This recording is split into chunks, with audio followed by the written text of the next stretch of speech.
I don't do the interview all at once.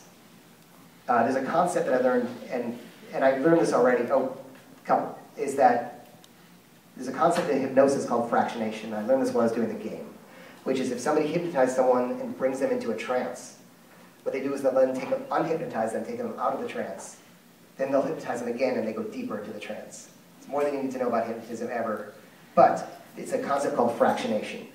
And so it's similar with interviews, that if I do that first interview, I will always try and take a break. We'll take a break from the interview. It can be the next day, it can be hours later. Let's just separate and go do lunch. Give them some time away, and then when they return to you, it's like, hey, you're an old friend, you're someone they know, you're a familiar face, and that second interview is always much better, always. In fact, when I have a lot of time with people, and I do have a lot of time, the first hour of the interview to me is completely throwaway. I don't even need to be running the tape deck, because the first hour of the interview is just to get them comfortable with me. When you watch Sasha Baron Cohen do his Ali G and his Borat interviews, you're like, how did he get these people to sit there while he asked them those crazy questions? Well, how he got them to sit there while he asked those crazy questions is he interviewed them about boring, regular stuff for half an hour before he came out with the crazy questions, because that allowed them to get comfortable with them and think it's a real interview. And then he comes out with this crazy question, and they're like, okay, this guy's normal. So you can have, if you have enough time, that first 15 minutes or half an hour is just comfort building. It's not even interviewing. I'll throw a couple things and we'll open up for questions because I don't want to go on talking so long. Oh, I said earlier, the most important thing, and it's interesting to me too because of the books I've written, I've now been on both sides, so it's interesting to be the interviewee as well as the interviewer and watch what people do. And I love being interviewed because I can tell so much about someone from the interview. When I was writing the game, if someone interviewed me, I could tell, because it's a book about men meeting women, so I could tell from the interview whether they were single, married, whether they had really bad experiences dating in the past, whether they had good experiences. I could tell everything about them from their questions. It was fascinating. And so the worst interviews ever is when someone's judgmental.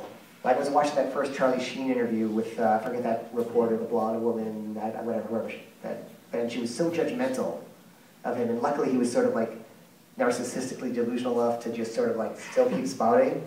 But really, if you walk in judging someone, they're not going to open up to you. If you walk in kind of judging them, here's what they're going to think. They're going to think, okay, I got to make this person like me because they're doing this because they're writing a story, and I will just kind of say anything to make them like me. So if you have some judgmental tone to you, some idea that something they're doing is right or wrong, or some of their work is right or wrong, or their attitude toward life or their morality is right or wrong, they're going to feel closed off. Versus if you're not judgmental, they'll tell you those secrets. They'll tell you things because they know you understand and you're open to them. So I feel like really the key to me of a successful interview is being non-judgmental. And I guess I'll throw out one or two other things, then I'll throw out one other thought, which is the one kind of like semi thing I do is, another thing I learned from the game is I learned what they call trance words.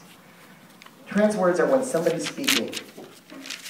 There's a word they say that carries a lot of emphasis. When I interviewed Tom Cruise, he'd say like extraordinary. And we'd say that, he'd say extraordinary, and kind of like just make a gesture, and you knew that word meant a lot to him.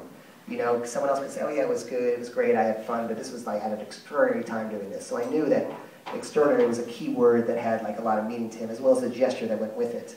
So, so when it came time, we did the interview at a motorcycle racetrack where he was practicing for like doing, to jump a trailer for a Mission Impossible movie. But I knew what I really wanted to do is freaking get into the Scientology stuff. So we started talking about it. I'm like, what would be extraordinary is like actually going to the Celebrity Center with you and watching how this is done. And so, feeding that word back to them. And what happened was we went to the Scientology Center. Like I met his mom there, who was also studying Scientology. I wasn't judgmental about Scientology. I didn't challenge him. I didn't give him shit on it. Like I don't need to do that. It's not my job. I'm just trying to gather information about this person. I'm trying to find out who they are and how they think and why they do their things and trying to understand them.